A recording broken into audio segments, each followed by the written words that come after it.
All right. So with that, it is just about 2:30. And knowing that we always want to kind of get everybody in on time and make sure we get everybody out by 4, which is the close of our webinar today. I'd like to welcome everyone to today's webinar speaker series provided by the PA Care Partnership in association with the Office of Mental Health and Substance Abuse Services. The presentation today was previously recorded specifically for this presentation. We want to also welcome our moderators today, who are Nancy Massey, our social marketing coordinator, and Jamal Ford with the PA Care Partnership, our youth resources coordinator, and myself, Mark Durgan, the project director for the Pennsylvania Care Partnership. It's our pleasure to really welcome today's speakers today, who are Diane Wagenhals, program director for Lakeside Global Institute and the Educational Network located in North Wales, PA. She's written over 10 courses on trauma for Lakeside Global Institute.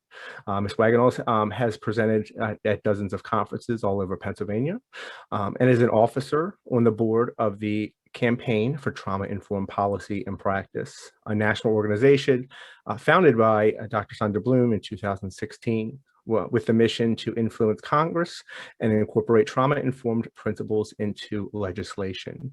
Ms. Wagenhals is here to provide her expertise and knowledge for the Q&A.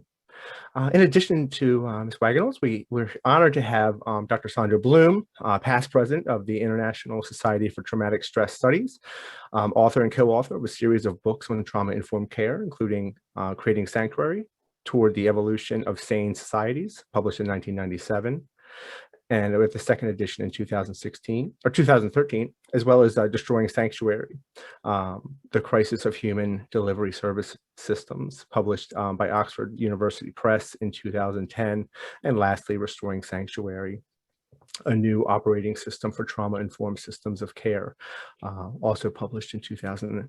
Also published by Oxford University Press in 2013. It's now my pleasure to offer the presentation on what's the big deal about trauma.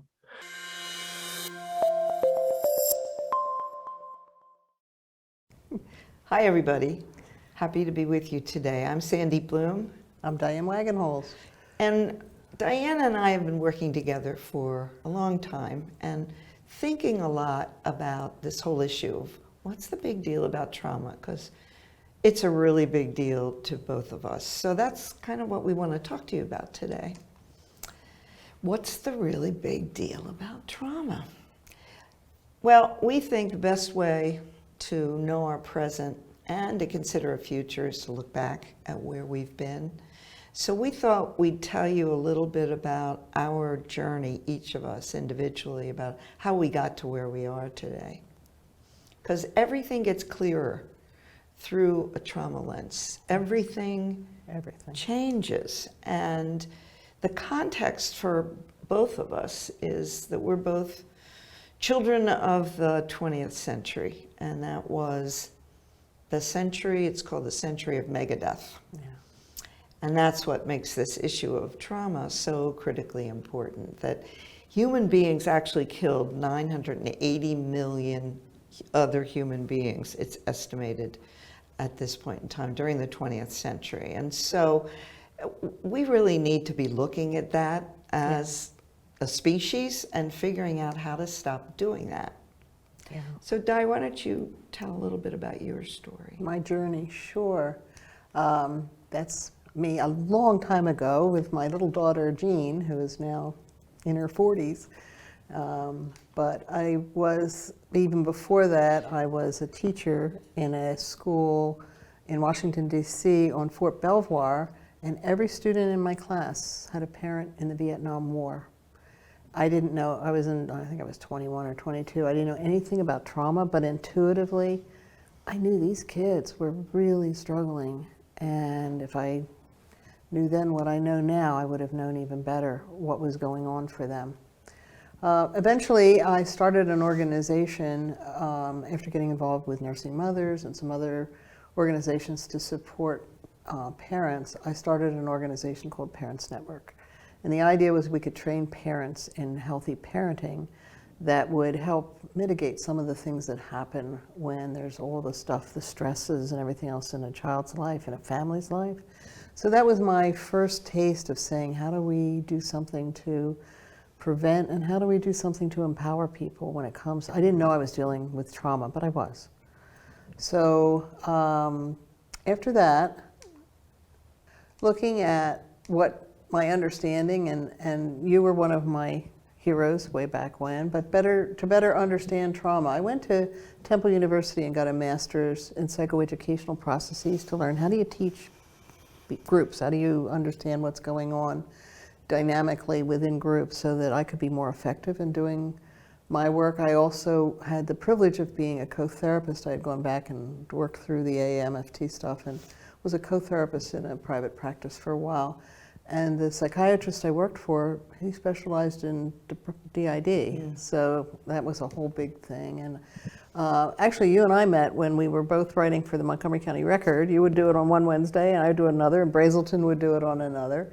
And it was really, looking back over it, it was kind of, for me, launching what I've been doing now for all these years, and launching and working with you. And you know, my bent is the whole psychoeducational piece of it, how to get to regular people with this information and take what the brilliant people out there have come up with and provide that. So it's been 25 years almost. I've been at Lakeside, and Lakeside is this amazing organization of people who really embody what we're talking about in terms of how as an organization we care for people. And we look in our organization for nurturing students, and for me, doing professional education work and designing courses and things like that. So that's a little bit about my journey. I was fortunate enough in that journey a while ago, before he's really famous now, to meet and kind of befriend Bruce Perry. I had the privilege of reading his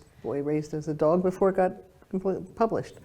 So, and I'm a fellow with the Child Trauma Academy, and he, as well as Sandy, and Creating Sanctuary and her other books, and just talking to her, has really impressed me with what it is we need to know and do for trauma. So that's I've developed curriculum. I do some training, training of trainers, as well as empowering other people who want to learn how to do this. Also provide supervision to our trainers. So that's kind of me.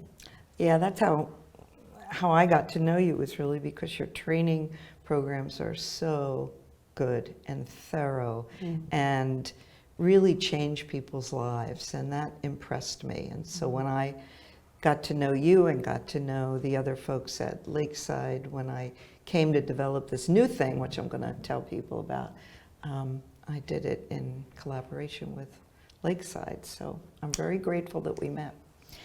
A little bit about my journey. That's me, that picture there, the arrow that's going. I was a candy striper, and I started as a teenager, really, working in hospitals because I knew I wanted to be a doctor. And I went through medical school and did my residency at Temple. And then in 1980, I had an opportunity, when I was finished all my training, to start my own psychiatric unit, which was at that point at Quakertown Hospital in Quakertown. And I got some friends together, and we took a med-surg unit over and turned it into a psychiatric unit. So we started from scratch, and it was a really good program. But then in 1985, we all started having these unusual experiences. Now, I had spent all those years at Temple, seeing people who have been shot and knifed and child abuse and people have died. And I hadn't learned anything, though, in all my training, actually formally, about trauma. Wow. So in 1985, we started recognizing that most of the people we were seeing had horrendous experiences of trauma and childhood exposure to adversity, all kinds of stuff that had happened in their families. And we didn't know what to make of that. I talk about Dawn in my book because she was the patient that I dealt with. I started seeing her when she was 18, and it took me years before I really understood what was wrong with her, not only because she didn't tell me, but because I didn't know what had actually happened, and I didn't have any framework for thinking about it. And she had been severely traumatized as a child. And that kind of started everything off. And each one of us had a particular individual that was really important for us. And we saw that what happened was that people developed these really complex problems, secondary to child neglect, child abuse, and all the other kinds of adversity that people experience. And we also learned how important it was that we worked together as a team, that no one person could figure all of this out, that we really needed each other. And that led to a lot of my work around how do you create trauma-informed cultures. But also we had to keep moving our program. We had to move our program in 91 and 96 and 99 again, and finally had to close it in 2001. And that's how I learned about stress in organizations and how devastating that is. And early in the 90s, I became very involved with the International Society for Traumatic Stress Studies. And that helped me learn so much about all these different kinds of trauma and also what they had in common. And so we started to understand this process of trauma and how people end up with such very different presentations, even though it's coming from the same place. So a traumatic event happens, overwhelms people's coping mechanisms, and then they respond, fight, flight, or any of those, or avoidance, freeze, chronic hyperarousal, you name it. And then that turns into this really sensitized, hypersensitized central nervous system. So it's not just the mind, it's the body and the brain. And then stuff keeps happening to people. There are current stressors, you know, it's not like everything just smooths out after the first one. And then people start having the symptoms secondary to trauma, like flashbacks, nightmares, body memories, all those things that we've seen and understood a lot better now. And then people respond in different ways to those secondary problems. Some people retreat, avoid, get into all kinds of trouble, and separated from their family and living in the woods or whatever they do to retreat. Drugs, another good way to retreat. Or they do harm to themselves, all kinds of self-destructive behaviors. And some people go on and do harm to other people. And so it started to unfold that we started to understand where all these varied symptoms were coming from. And we started understanding what to do about that, which was new. Yeah. It's one thing to understand something. First, well, we'll talk about this in a minute, but you become aware. Right. And then you have to work on understanding it and then figure out, now that I understand it, what the heck do I do with this? Exactly. Yeah. And can I just say, as we're doing this, I'm wondering if people who are present at this meeting are having their own responses to this. Just kind of, I want to pat it a little bit and say, very as you possibly. hear us talk about this, especially what Sandy just went through, you might be having aha moments yourself. And that'll give you a clue about why trauma is such a big deal. Just wanted to acknowledge that that might happen to people. That's important. Yeah. Because it's in all likelihood, you know, there are Yeah. people who are watching this, listening to this, that have had Yeah. the kinds of experiences we're talking about and we'll continue to talk about. Right. So what we came to understand is that trauma theory, this whole big issue, is really about the science of suffering. That's really what it is. And we didn't used to have that science. I didn't learn anything about that in my training. You probably didn't in yours.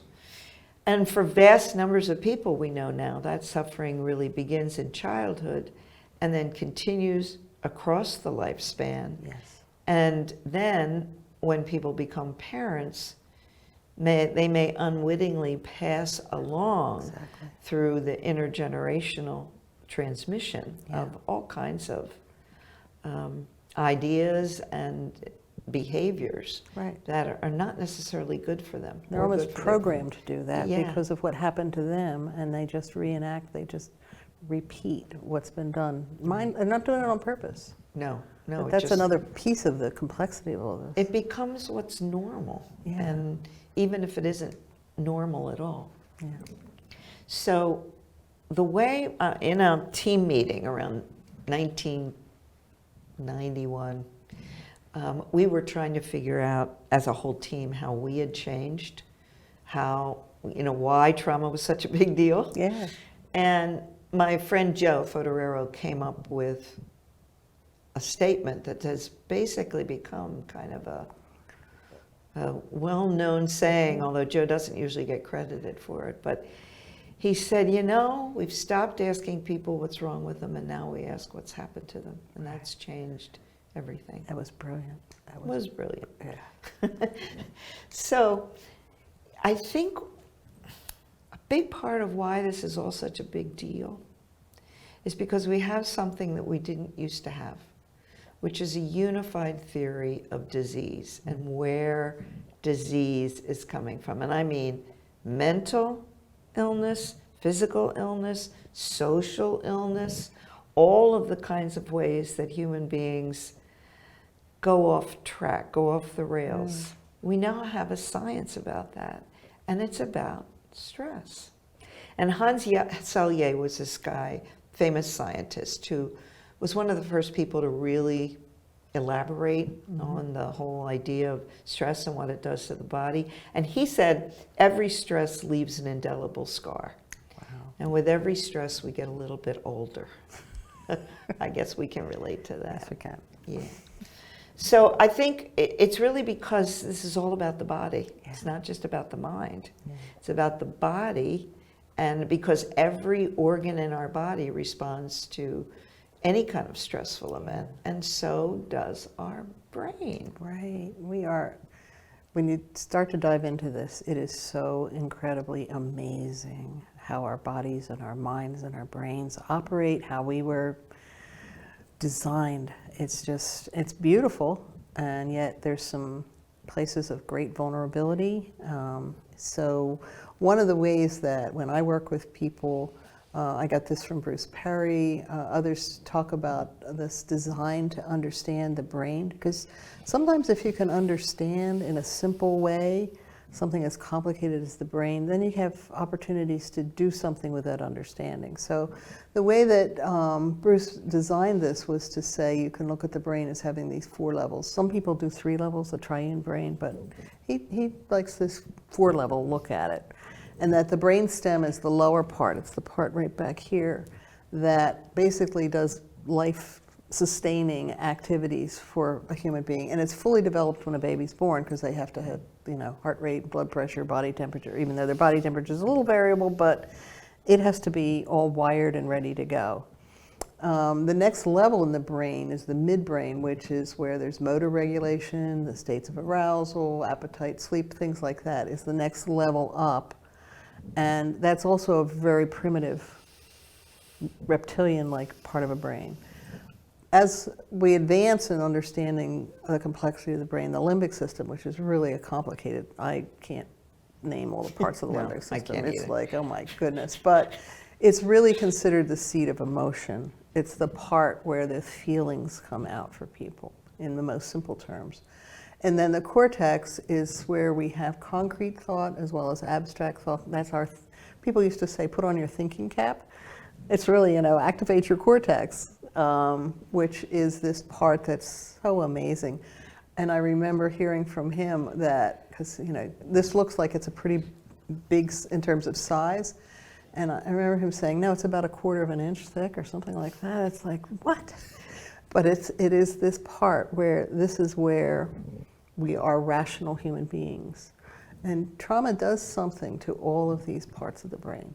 And so when you're working on trying to understand trauma and its nature, just having a real basic understanding that this thing we have in our skulls, as well as our whole nervous system, is really where it's happening, and that's where the whole stress thing and understanding that comes in. It's so complex It's because so complex. we're still learning so much, but we have learned a lot Yeah. about how traumatic experience affects We've been woke, the as they brain. say. We've been woke about that. I think it's so critically important that I think we both agree that it's really a central organizing principle of human thought, feeling, belief, and behavior, but it's been largely overlooked or discounted in understanding human beings throughout time, throughout history, and including quite recent history, including the present in many cases. And that's why we are so eager to teach people about this, is that it's been ignored, and it is as if ignoring that there's life on Earth or that there's water on the planet that's necessary for life. It's just so fundamental. Yeah. It's like, let's pretend not to look at it. Right, You know, exactly. it's not there. Oh, when you look at it, all of a sudden now you have to address it. And that's what makes it such a big deal. Yeah.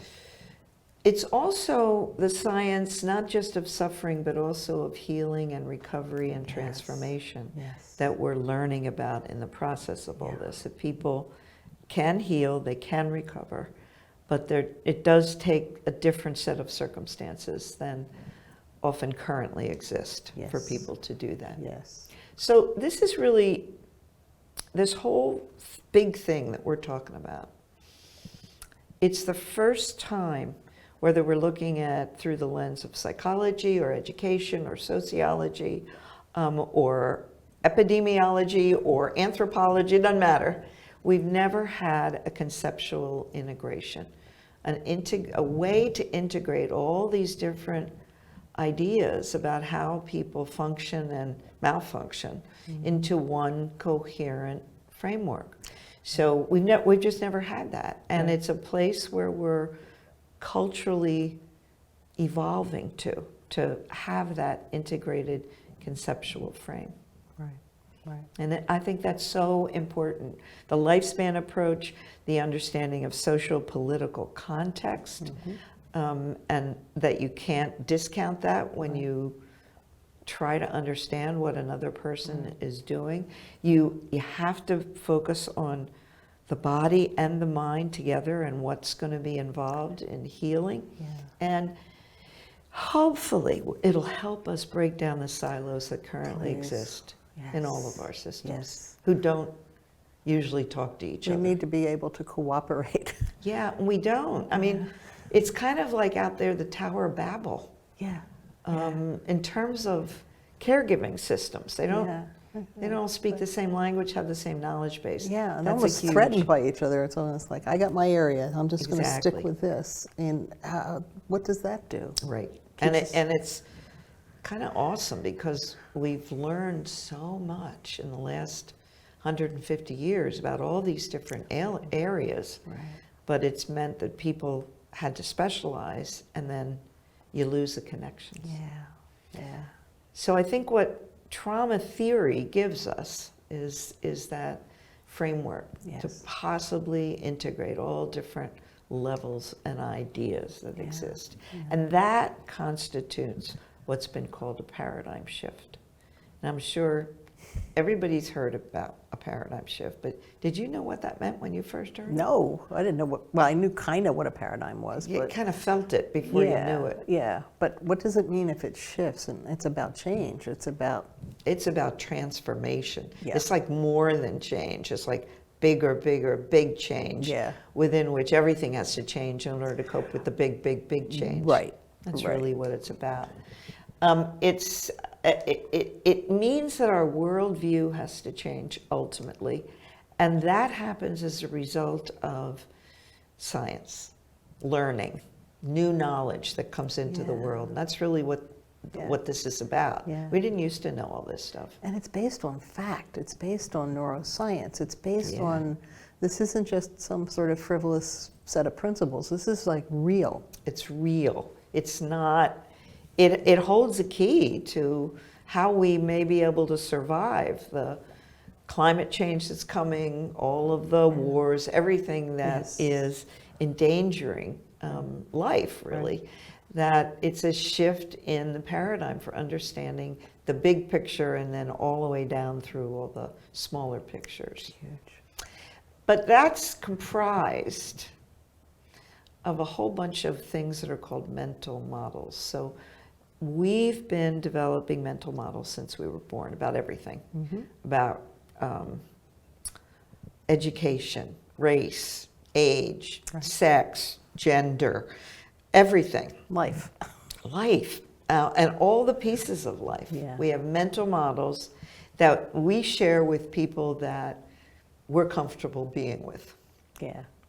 And when we're uncomfortable being with someone, it's often because their mental models are different than ours. Right. And we aren't on the same page.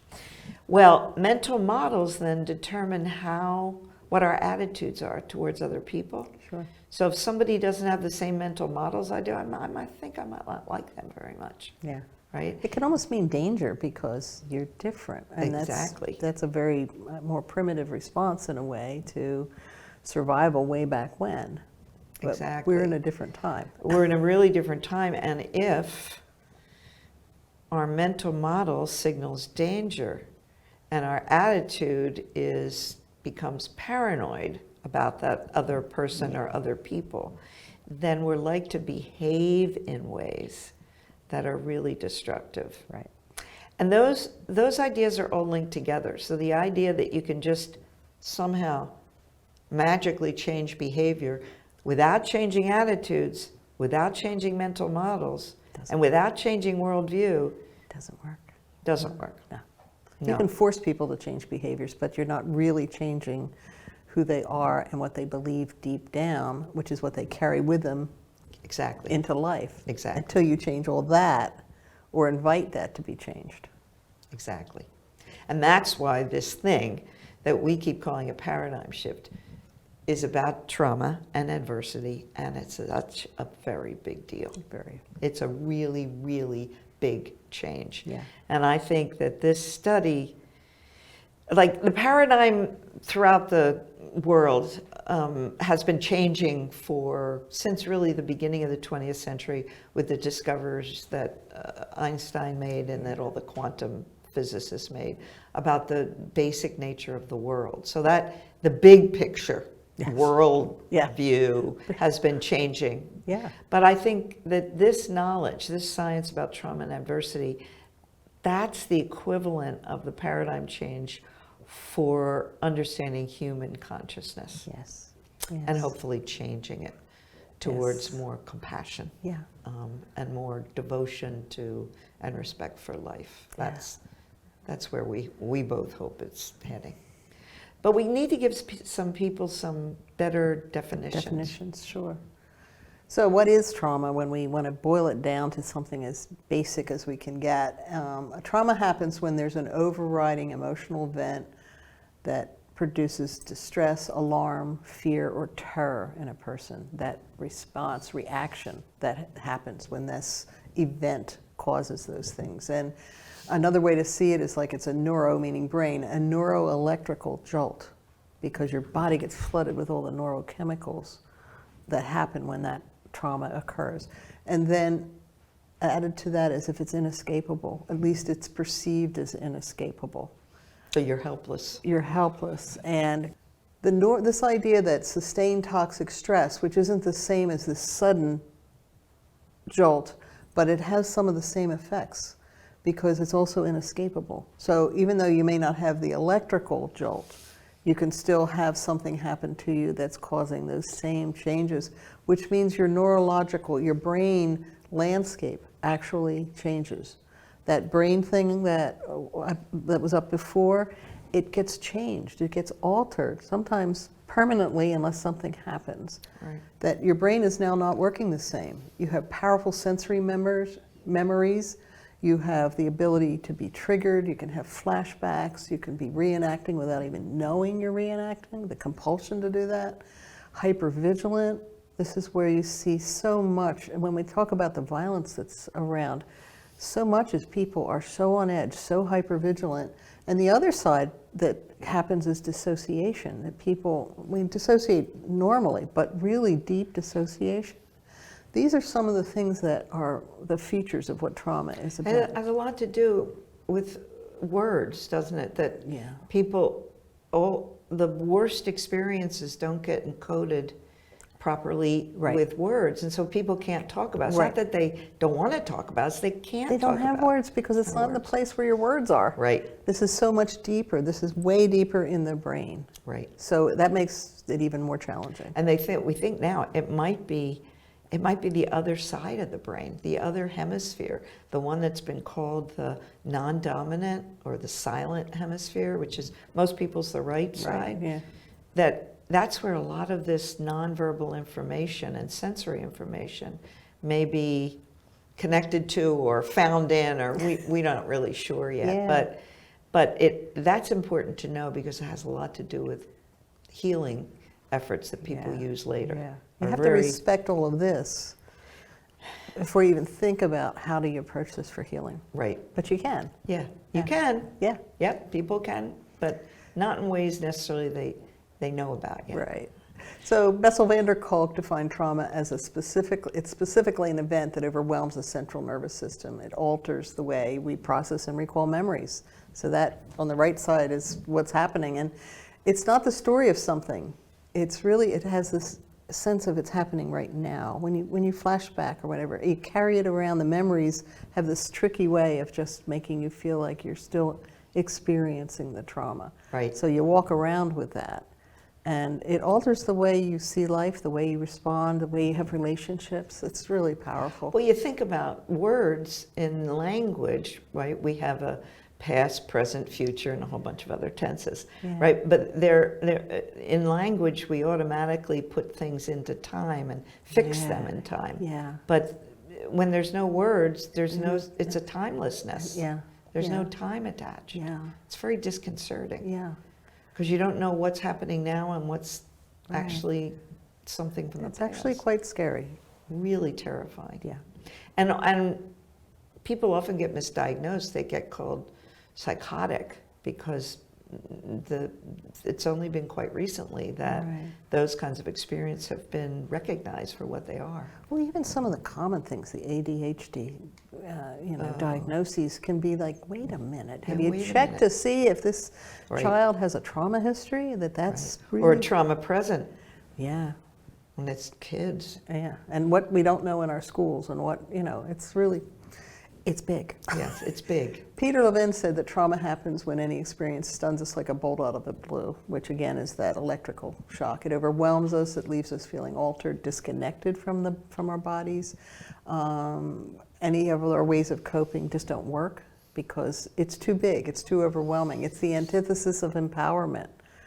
The weakness, the helplessness that you have, and it's the enormity of the event that it's being perceived as so dangerous and so frightening.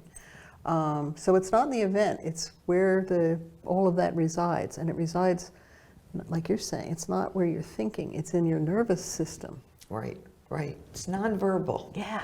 It's sensory. Yeah. And it's disturbing. And it's hard to get a handle on it, but there's so many things that can be done. That's the good news. It's not surprising, though, that if people were having those symptoms, particularly when they don't know what it's about, that they would turn to drugs or alcohol or Right. something else Right. to try to calm themselves down. Of course they would. Well, the other People always have.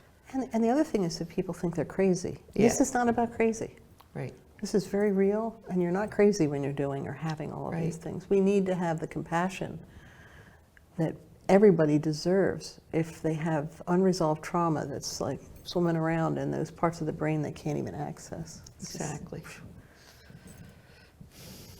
well, somebody named Sandra Bloom. Have you ever heard of her? That's mine. Trauma shatters assumptions. It destroys the wall of safety and invulnerability that we use to shield ourselves from harsh realities. That's my way of saying it's not just physical and it's not just psychological. It's also spiritual. It's also at the meaning level, existential level, that it's so disorienting for people, and they lose a sense of purpose and meaning to their lives often. Yeah, So, trauma is a situation or event that a person simply cannot cope with, leaving them in an extreme state of fear and afraid of death, destruction, physical harm, mental harm. That's... Yeah, I wanted us to include that because there's is and has been a lot of criticism about using the word trauma. Oh, yeah. Because it gets thrown around often. Trivialized. You know, I'm traumatized because my closet's a mess, you know, that kind of trivialization. And people who did this original work in trauma studies wanted to emphasize, because it came out of work with mostly Vietnam vets in the beginning. Right. And people wanted to emphasize that these are really big deal, really bad, threatening, life-threatening events that occur. But as we've expanded our definitions, that's really become a problem because we don't have a lot of good words in the language for what it is we're talking about. So let's look at how big a problem it is. Yeah. It's a really big problem. So, and this is the lifetime prevalence of trauma exposure in the US. These are studies that were done repeatedly back in the 90s with large populations and showing that most people in the United States at some time in their life will experience an event conservatively defined as trauma. Yeah. Not trivial trauma. No, major traumatic events. So that's pretty awesome when you think about it, that most of us will have, and that includes things like car accidents. Sure. And being in a natural disaster, which is happening to more and more people. Yeah. So it's not just interpersonal violence, it's all of There's the bad so many, things. I mean, I know when some point we'll mention the ACEs study, but it's more than just what those 10 things are. I mean, right. you know. Right, exactly. As a kid, had third-degree burns, and I was put in a hospital in isolation because of germs. You know, when you're 4 years old and that happens to you, it has a lifetime impact on you. It's Absolutely. trauma. It's trauma. It's trauma. Physical trauma, but it's... That's why I like the definition that implies it's when you as an individual, your central nervous system is overwhelmed by the event. Can't manage it. You can't really define it by the event. It's the event in combination with the person. Yeah. So anybody that's vulnerable, like they're young, or they have a disability, or, you know, there are all kinds of It happens reasons. when they're in an abandonment situation. Exactly. For kids, that's like, you know, right. terrifying. So you have to look at the big picture. Yeah, you can't know ahead of time. But we do know the ACEs study that you alluded to, the Adverse Childhood Experiences study, it's landmark study. And we do know now that in 16 states, at least 25% of children have been exposed to 2 or more adverse childhood experiences. That's huge. Incredible. That's a whole country of children that are being exposed to events that are really toxic to them. Right. And they're walking around with this brain that has had that experience, and that's the way they're living their lives. The Attorney General Holder under President Obama, he was the Attorney General, and he formed a task force that was called Defending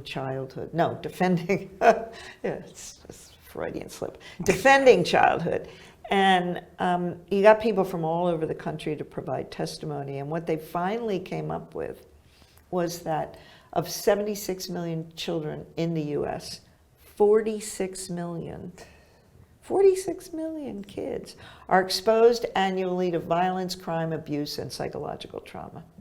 So this is the statistic, I think, that is most riveting about there's something really wrong with our culture. Yeah. No other species on the planet does this to their offspring. No. And it is the primary symptom, I think, of, you know, that really we have a very disturbed culture. Yes. So we've got a problem with the language. I don't know if this goes for every language, but certainly in English, we're using the word trauma when we really mean a whole bunch of things all put together that often happen to the same person, often at the same time or over a lifespan happen. So we're talking about, in the picture here, there is normal stress, which divides into positive and tolerable stress. Right. And then there's really destructive forms of stress, relentless stress, toxic stress, and traumatic stress. We've been talking about traumatic stress, but let's kind of focus on the other two. Relentless stress is also called an increased allostatic load. Now, it's a very scientific terminology, so think about it as relentless stress. It's easier.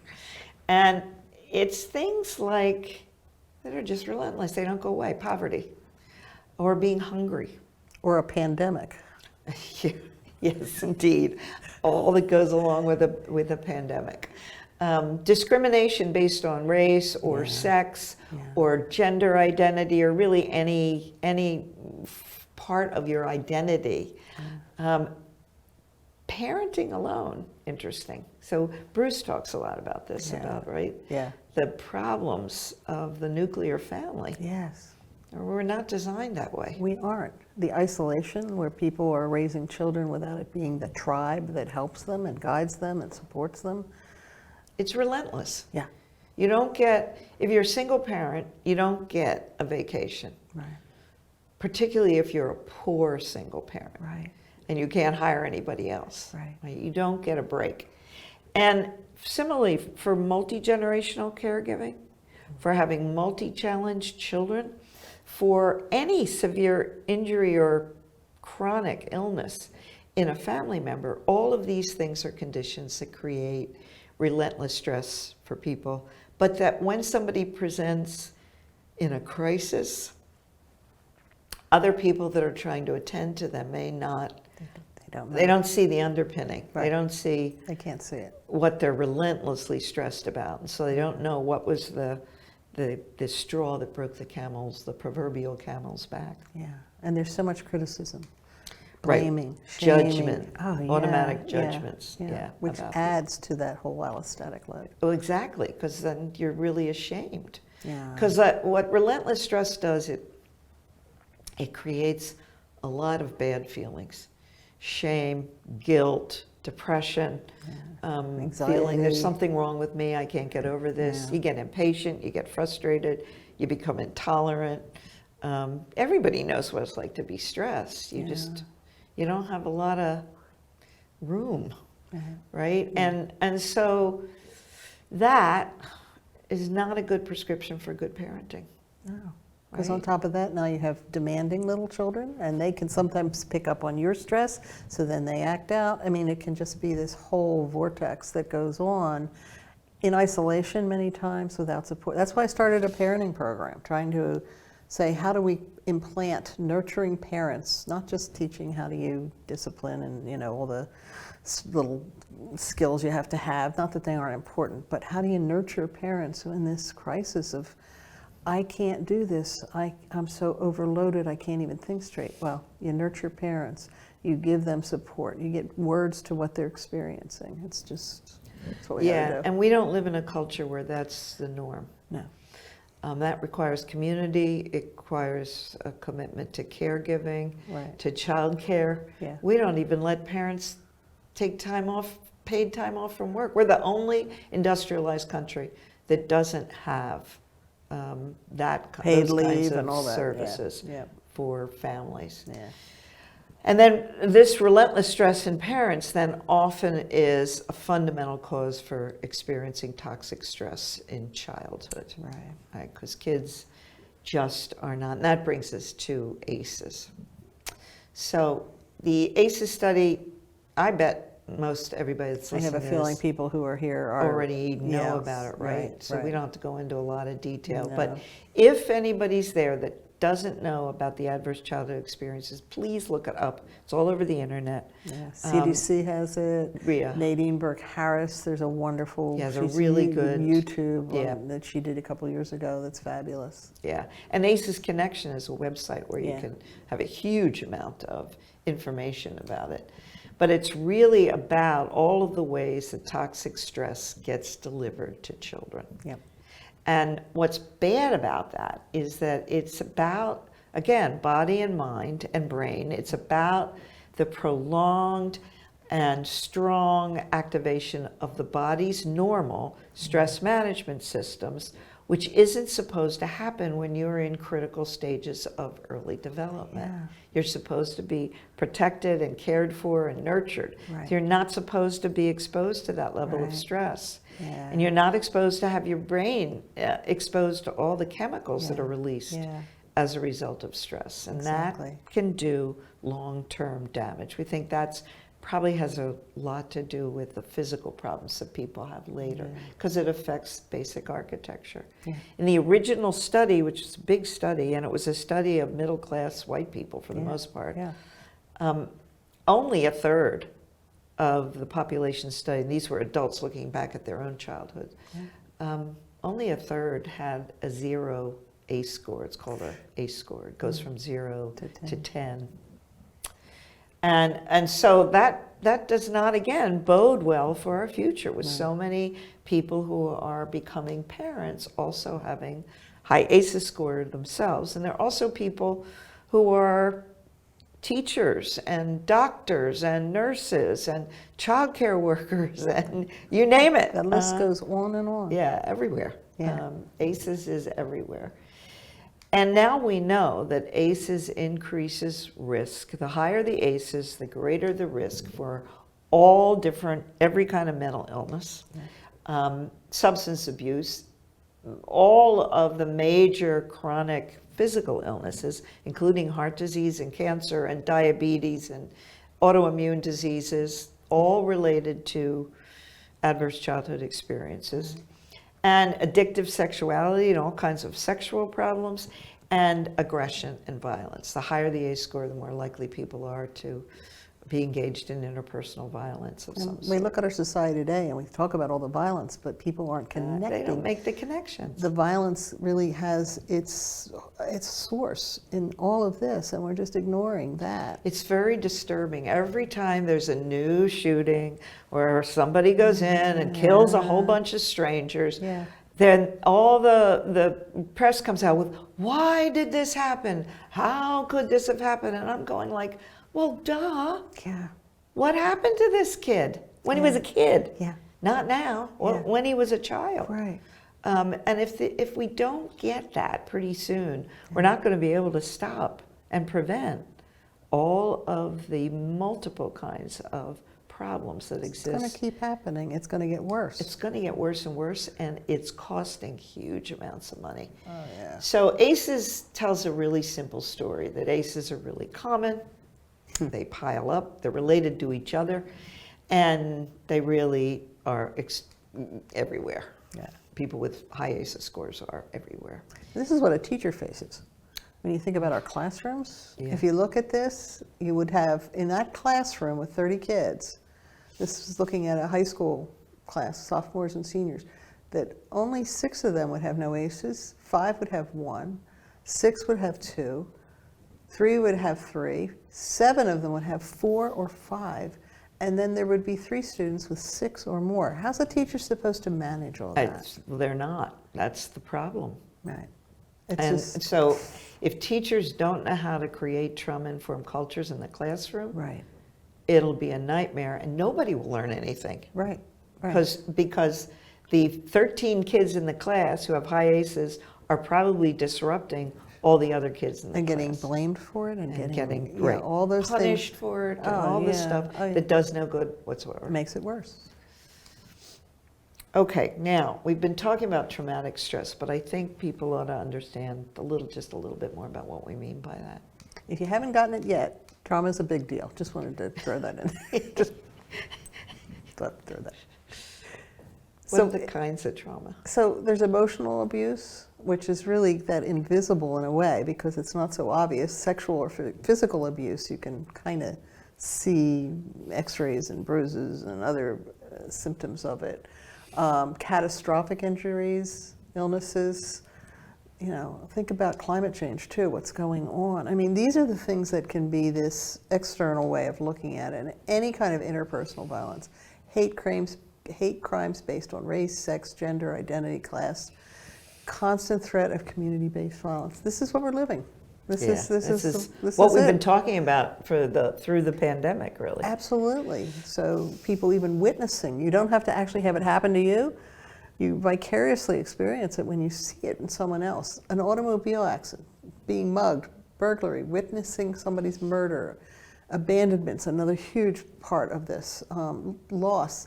Sometimes we don't even know how to grieve and how to support people who are grieving. And that can become another form of trauma. Immigration, oh my goodness, that's on the news, what these children and what they're facing, trafficking, natural disasters, combat, all the war veterans, everything there, terrorism, torture, kidnapping. These are words we hear, and this underneath is, if we look at it, this is trauma. Huge. It's happening all the time. All the time. And then there's collective trauma. So collective trauma is trauma that happens to a large group of people and can be transmitted then intergenerationally and across communities of people. So things like war, genocide, slavery, terrorism, natural disasters, all can cause collective trauma. That natural disasters, particularly disasters that are man-made, are really devastating to people in a different way than natural disasters really are, because they could have been prevented. Somebody caused them. Yeah. And they can be further defined as historical, ancestral, or cultural kinds of trauma. The COVID pandemic is going to be part of the experience of collective trauma for whole generations of people. And then climate change will be collective. It's not an individual thing. It's going to happen to all of us. And the other term that's used is historical trauma, which Maria Yellowhorse Braveheart is a Lakota professor of social work, and she wrote that it's the cumulative emotional and psychological wounding over the lifespan and across generations. Wow. Wendy Ellis at the Millikan School of Public Health did this really useful image, I think, of what she's trying to show here is that she calls it the pair of aces, so that the top of the tree represents all of the things we call traditional ACEs, right? The ones that were around the formal adverse childhood experiences study. But looking at the spread of the roots, she's talking about adverse community environments. So poverty and discrimination and community disruption and lack of opportunity and poor housing quality and community violence all underneath and contributing then to what else goes on. And I think it's just a Gives you a useful visual image to see how they all connect to each other. Yeah, wow. And then there's a complexity continuum. And it's trying to address the issue that the presentation that many people have that are a result of exposure to ACEs and trauma are compound. Yes. They'll look at many different diagnoses. Yes. So if you look on the left side there, less complexity is typically, if you have a traumatic experience as an adult, and it's just one experience, and you've had a reasonably healthy childhood, and you have a normally reactive nervous system, and you don't have any other psychological disorders, it's a less complex problem, and you'll probably do fine. You bounce back. You bounce back, you recover, or you get treatment perhaps, and you will respond quite rapidly. Yeah. On the other side, however, are people who have early onset, many different incidents that are extended, highly invasive, that have been suffered at the hands of other people, particularly if there's a lot of stigma. So that's part of what is the issue of people who are sexually abused, and in people who are vulnerable, which is all children, but other people as well. That makes the situation much more complex. Yes. And I thought this was just one more thing to add to telling us why this is so important. A 2019 report from the World Health Organization, preventable trauma in childhood costs North America and Europe $1.3 trillion a year. And they say prevention should be the focus. If we could reduce by 10% the prevalence of childhood trauma, we could have an annual savings of $105 billion. Oh my gosh. And this was Nadine Burke-Harris did a health-related cost of ACEs study for California. And her research said that there was a $13 billion price tag. And that just with someone with just one ACE is $28 billion. I mean, and ACEs Connection changed their name to PACEs Connection.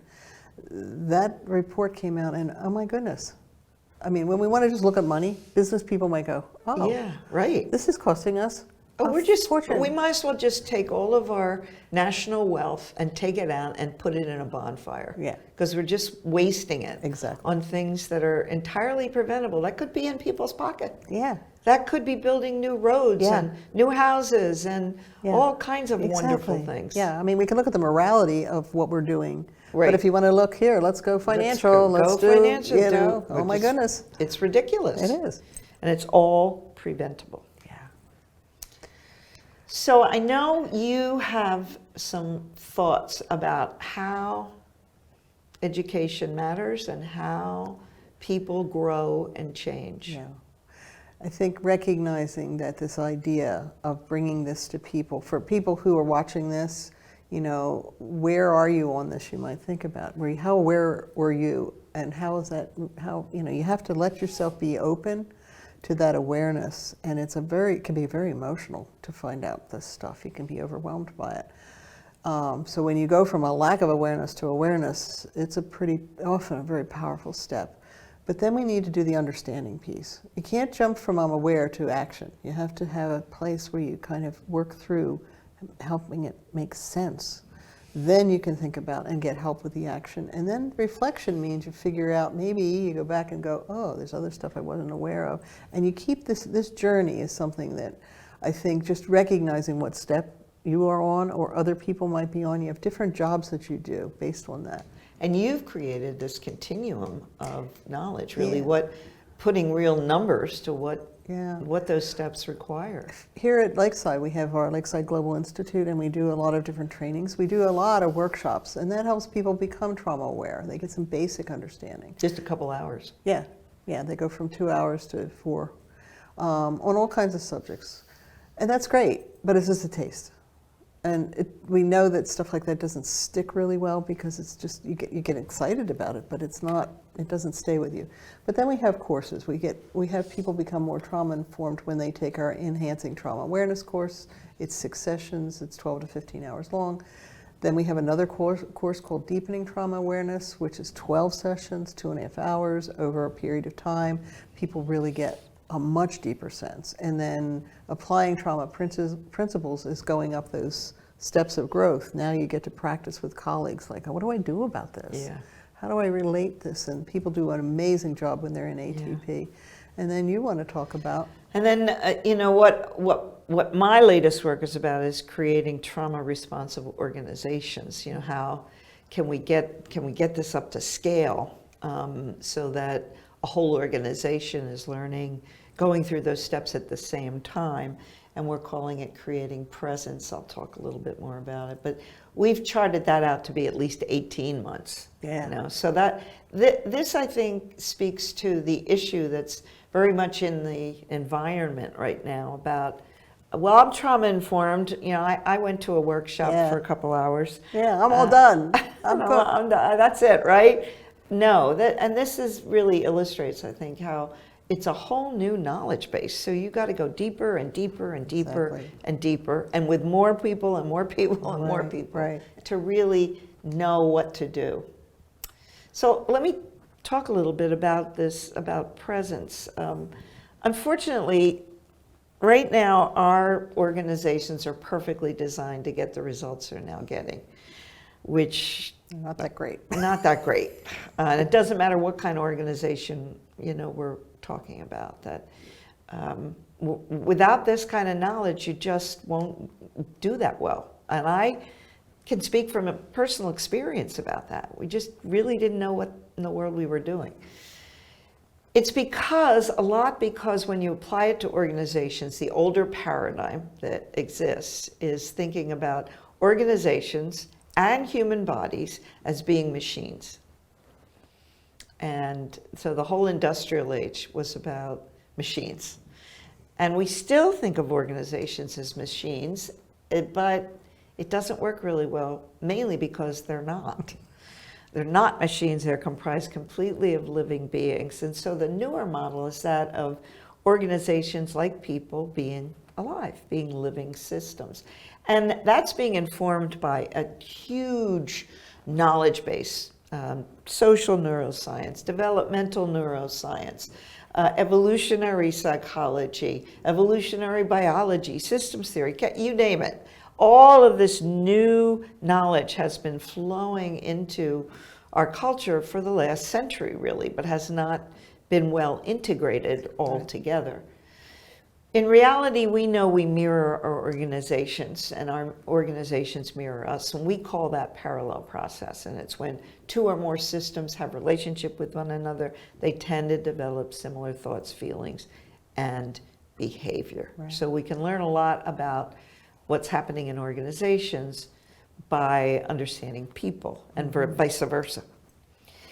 What we currently really need are organizational prototypes for life-affirming, collective, complex group survival. Because that's what the future is making mandatory. Yeah. And we don't have those prototypes yet. So we need those. And so creating presence is about developing prototypes. It's about creating healthy, what I call biocratic organizations, which is a paradigm shift in and of itself. It comes from the ideas of a guy named Walter B. Cannon, and he was the head of physiology at Harvard in the 1930s and 40s, and he's the guy who actually named the fight-flight response the fight-flight response. And he had some really interesting ideas. He became president of the American Association for the Advancement of Science in 1940. And in his address in New York City at that time, he said, the most efficient and stable human society would be a body politic modeled after the organization of the human body, a biocracy, in which the myriad of differentiated cells would be organized into functional organs, all cooperating in a dynamic democracy in which any form of dictatorship would lead to degeneration and death. And that's a living systems model. That's why he uses the word biocracy. And he talks about degeneration and death. That's what happens in cancer, is that a cancer cell becomes a dictator. And it takes over all the normal functioning until it kills the person it's in, right? And if you think about that was happening in 1940 and what was about to happen in the world, it kind of gives you a perspective on how vitally important those early words were. So I'm not using living systems as a metaphor. I'm using it as real. That's what our organizations are. And it means that we have choice. If you throw a rock, the rock will follow the constraints of physics. Right. But if you throw a bird will follow the constraints of physics too, but the bird has choice within those constraints. Right. So do we. And it means that there's no excuse for us going on functioning in dysfunctional organizations. They don't have to be that way. No. We can fix them if we do things collectively. We can make them healthy. So that's what trauma-informed services are about. It's about this really big picture of understanding all the dimensions of trauma and how they affect everybody, individuals, groups, organizations, and whole cultures. And what we're trying to do with presence is certainly have everybody become trauma-informed. That means getting everybody on the same page around this knowledge.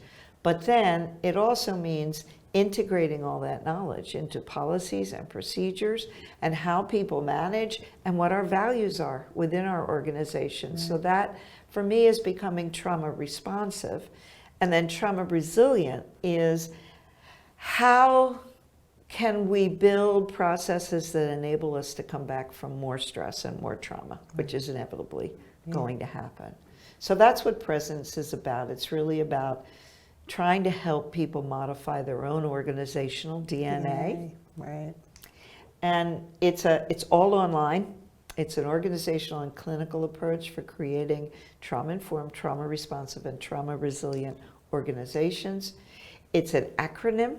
We're using it in part as an acronym for linked guiding sets of values that we think are what constitutes trauma-informed. And that includes partnership and power, reverence and restoration, emotional wisdom and empathy, safety and social responsibility, embodiment and enactment, given everything we've been talking about, nature and nurture, culture and complexity, and emergence and evolution. Wow. So it embraces all of that knowledge, and the way we're delivering it is there's an introductory track for everybody in an organization, all the stakeholders, 27 segments, and then it divides into tracks: a leadership track, a clinical track, a direct service track, and an indirect service track with different amounts of segments. And the segments are comprised of a 10-minute video segment with self-test questions, and then discussion boards, and then all kinds of supplementary activities for different kinds of adult learners, and then individual coaching for implementation So teams. you're taking all the serious complexity of trauma and you've designed a program that says we need to come at this and be serious. We need to address the complexity so that we can actually have these paradigm shifts we're talking about. And we have to have those really hard conversations Yeah. about how we've been behaving with each other, Yeah. the attitudes that we have. It's Yeah. really about shifting paradigms. Yeah. To do that, people have to unlearn old habits. They've got to learn new habits and develop them, and they've got to apply new learning in a variety of complex ways. And that's, the success will depend on the leaders being committed and all of the staff being aligned around the leadership commitment. It's paced by the organization itself. It's really a self-help technique with coaching, and we've tried to make it cost-effective, which is, always important. And then every organization that joins will become part of a national and international learning collaborative. Wow. And we figure it'll take about 18 months. Yeah. So what are we going to do? Well, we have some concrete things that we're going to suggest to people, right? Everybody needs a safety plan. And we're giving you a YouTube site where you can find me talking in detail about how to do a safety plan. Similarly, a wellness plan. We have another website where you can go and find them. Everybody needs to be asking routinely what happened instead of What's wrong judging. with you? Yeah. And a really good tip for everybody that's listening is that when you're up against anything that you can't understand that another person or yourself that you're doing or is happening, suspect that there might have been trauma and adversity in that person's background. Yeah. So we need to conclude by talking about our responsibilities after you hear all of this. What is your sense of responsibility as healthcare providers? Just taking all this in and recognizing what's out there to address what's going on for trauma.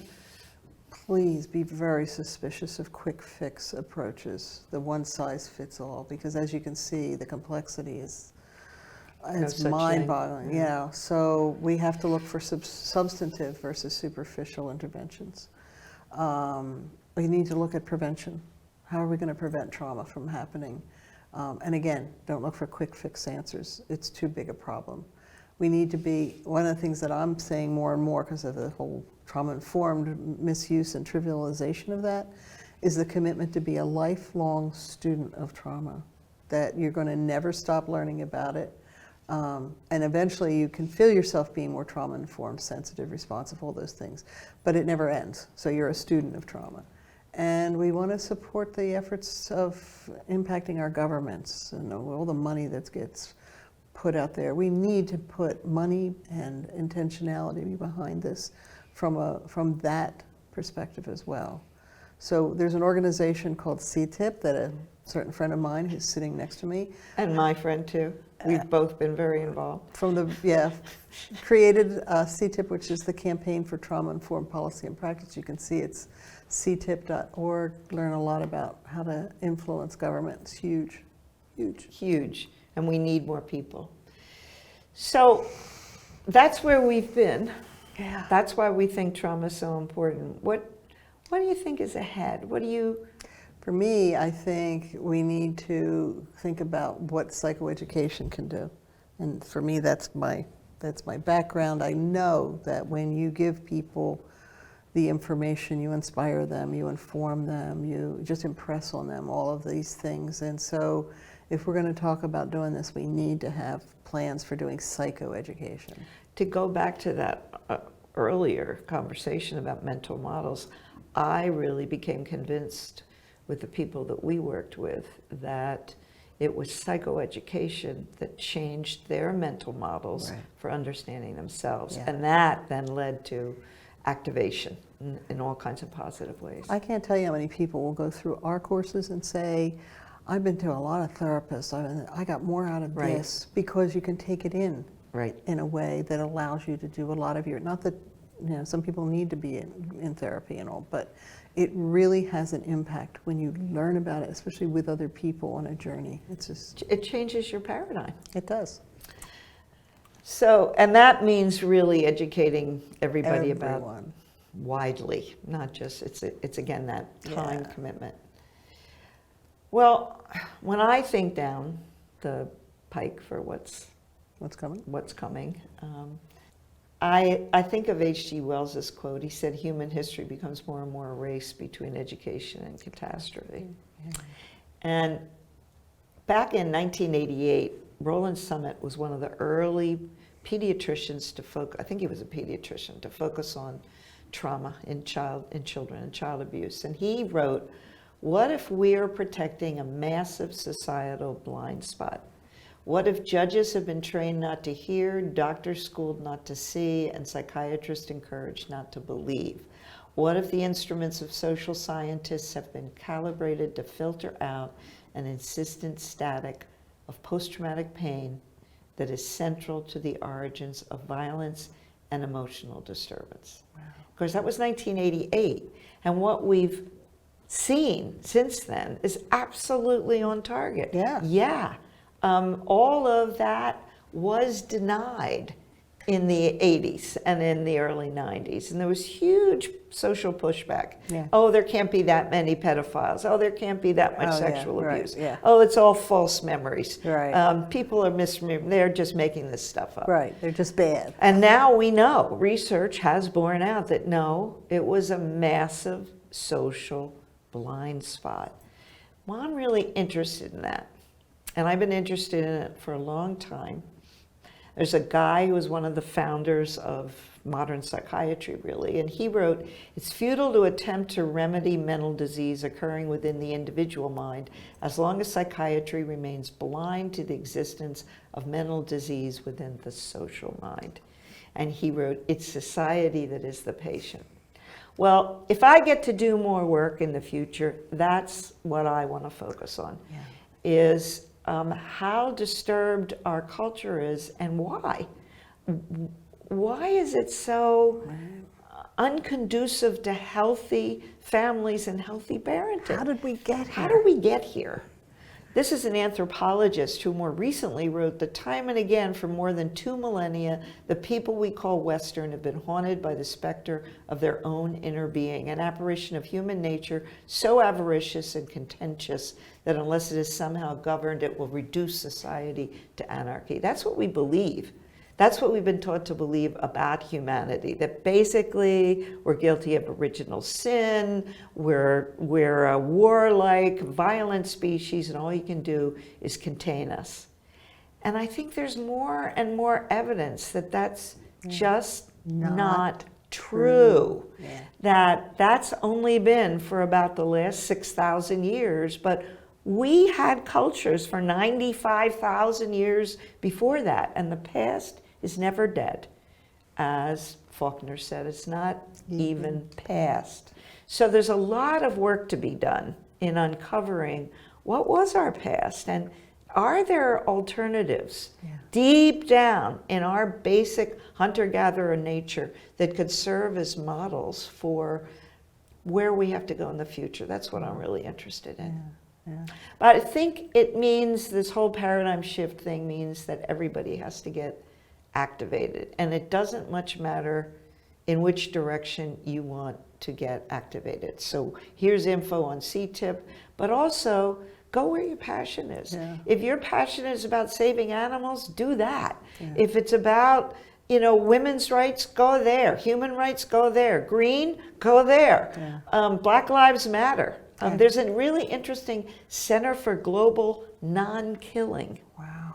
As an alternative to nonviolence, the Center for Global Non-Killing. LGBTQ issues, wherever your passion lies, get engaged, get involved, get activated. You make We a need difference. everybody. You make a difference. Even if you think it's too small, it's not. No, it's the collective issue that's really important. And ultimately, we have to make sure that kids have the right to thrive, not just survive. So the best way to predict the future is to create it. If we get down to the bottom line of why is trauma such a big deal? I hope we've convinced people. You think? I'm I really, hope so. really hoping. I hope we've convinced them that it's largely preventable, that hurt people, and everything else, that we do have choice. We could stop the violence if we wanted to. Our culture is still evolving. We as individuals and as a people are still evolving. And within that capacity, then we still have a great deal of choice. Right. So that's why Diane and I think this issue is such a big deal. And we've been very happy to be here with you today. Thanks. Thank you, Sandy. And Thank you, Diane. Aw, and thanks for listening, attending. And let's move forward now. And Diane's going to be around for questions.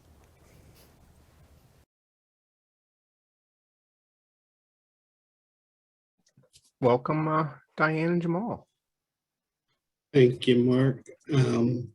We don't have a whole lot of time left for Q&A, but I did want to get a couple in there. Diane, thank you for the wonderful presentation. When you see Sandy, you have to give our thanks for doing that with you. I saw this question in the chat, and I thought it was a very interesting question. How can we develop routines and interactions that intentionally interrupt the exposure to trauma, build communities of support without judgment? I don't think there's a simple answer to that question. The immediate thought I had was Bruce Perry's work with the Neurosequential Model, where he talks about using something in terms of changing the brain as a basic, that you need patterned, repetitive, somatosensory activities. This is something we use at Lakeside School with our students. Diane, your mic, because you're going in and out again. I'm sorry. Mic is going in and out again. Okay. Sorry about that. Is this any better? Yep, that's great. Thank you. Oh, sorry about that. So Dr. Perry talks in the Neurosequential Model about you can actually change the brain wiring by having patterned, repetitive, somatosensory activities. So it has to be over time. So when issues come up, and again, I started to say we use this with students at Lakeside schools, and just in general as a concept that change requires repetition, and it happens over time. So when you think about whatever those issues are that are coming up, you have to have a bigger perspective of addressing. These are huge and complicated issues, so we need very big and comprehensive responses. That's a very general response, but that's the principles that come to mind for me. Thank you. Kayla Hudgens asked, do you think incorporating the ACEs as a standard practice and assessment in primary schools and early child care settings would begin to set the tone in identifying and addressing the risk or impact of childhood trauma to sooner reverse potential long-term effects and support more normative development and overall well-being? Another tough question, because I just can give you my personal sense of that. There are some risks that happen when people are asked to take ACEs tests. There's a lot of risks, and even for kids. And I see you nodding, Mark, thank you. Because, well, I think of how the once or twice I did that in groups, and how people, when they discover they have a high ACE score and they're in a group, it's very, very difficult. If children are being assessed as having certain ACEs, what does that set up for them?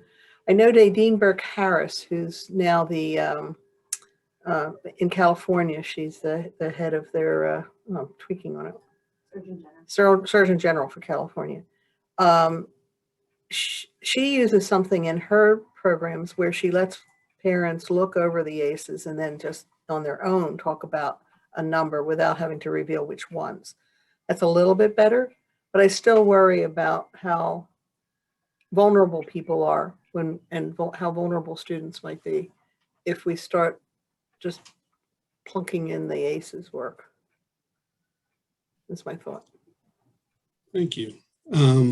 Someone asked this question, and I, thinking about what the last year plus has been with this pandemic. The question is, would you consider COVID, this pandemic, to be a traumatic event? Simple answer is yes, for many people. It doesn't mean, there is something called traumatic growth. And sometimes as a result of experiencing trauma and getting through it, there are some actual positives that can come out of that. So I'm hopeful that for this pandemic, some of those positives will stick with us. But when you think about when we define trauma as something that's inescapable, how many of us have felt trapped, like we can't escape this? And our lives have been turned upside down, and how much stress have we been under? So when you put together those characteristics, it would fit under the criteria of, is this trauma? And I think the answer is yeah, for many people. Could you speak a little bit more about how creating trauma-informed spaces in communities intersects with social justice and equity? I think when communities, and actually there are many states now taking on this idea of wanting to be trauma-informed states, but when communities come together and want to really promote an atmosphere that respects the power of trauma and looks at ways, we use an acronym PART, how do you prevent it from happening in the first place? How do you avoid triggering people?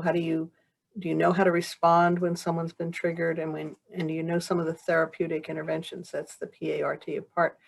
If we think about communities that really had that as underpinnings of the community, the people in the community, the leaders in the community had a deep understanding of trauma, they would be able to figure out, I have great confidence in people's abilities to figure out, once they get the information, they're on fire to find ways to use it. So I think it's a lot about how do we educate. I said that in the video, the whole psychoeducational dynamic. Our experience in doing our trainings, especially when people go the whole route and want to become certified by us as trauma competent, which means they've taken all 3 of our main courses, they are on fire for change. And that's what we want. We want the passion. And then the practical side of it is, how do you become an advocate for this in your community? And that's another thing that we're doing with the CTIP work, is saying, how do we change policy and practice? And that can be at a local level. Thank you. I think this is going to be our last question. Elizabeth asked, she said that on the last slide, it was mentioned 2 times about people having choice. But isn't trauma largely a lack of choice? And she's, put sexual trauma, oppression, etc. as Right, her. it's not a choice. That kind of trauma, isn't it? People don't go out and choose to be traumatized. And they don't choose to traumatize their children or their family members. It's one of the things that's very important to understand. We need to take blame out of this. We're not trying to blame people. Because once you start following, well, where's the roots of it? It's that doesn't matter. It's what are we going to do about it? And when we incorporate a tremendous amount of compassion into this work and really appreciate that people are doing the best they can and they've been wounded. So how do you respond when someone's physically wounded? You don't blame them and shame them and, yell at them for that. You want to immediately say, oh my goodness, you are so hurt. How can we help? And you want to get in there and figure out how to do that. So I think the same attitudes need to be for people don't choose to be traumatized. They don't choose to traumatize their children. So. Well, thank you again, Diane. I really appreciate you doing this for us. My pleasure. And Sandy wishes she could be here, and she, but obviously we deeply care for each other. So yeah. She's such a blessing to the world, and her new program is awesome too. And and we do encourage people to visit our website, lakesideglobal.org, and you can also learn more about Presence through Lakeside. So there's a lot of ways for you to connect with what we're doing. Thank you again, and I will toss it back over to Mark. Yep. All right. Yep. Thank you, Diane, and a big thank you to Dr. Bloom for the presentation, speaking about the importance of being trauma aware and how we can, and I love that, predict the future by creating it. I love that saying. For those in attendance, remember that those seeking continuing education credits, use the link in the email provided today, and that will take you to UPMC, the issuer of the credits. For those attending on Zoom, you'll be prompted after today's meeting and through an email tomorrow to participate in a brief survey about the presentation, and you can also download your certificate of attendance there. This is separate from the continuing education credits. A link for the evaluation and certificate of attendance is also included in your email for today. For those on YouTube, we did post the links, and you'll also get an email with the same information. Our next presentation will be actually next Thursday, April 29th, starting at 2:30 with a presentation by Esther Hoitong Castillo, PhD, Understanding Racial Trauma Among Asian Americans. We look forward to seeing you then, and thank you all for joining us. And we will also have a cleaned up copy of the presentation with the Q&A and the introduction posted on our website, www.pacarepartnership.org, without the little glitch in the middle. All right, thank you all, and have a fantastic day.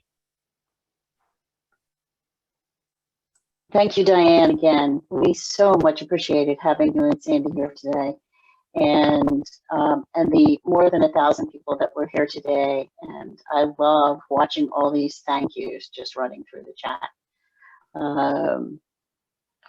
I wish I knew more words to say, but again, thank you for that. Thank you. It's really an honor to be able to do this. I'm humbled by it, so thank you.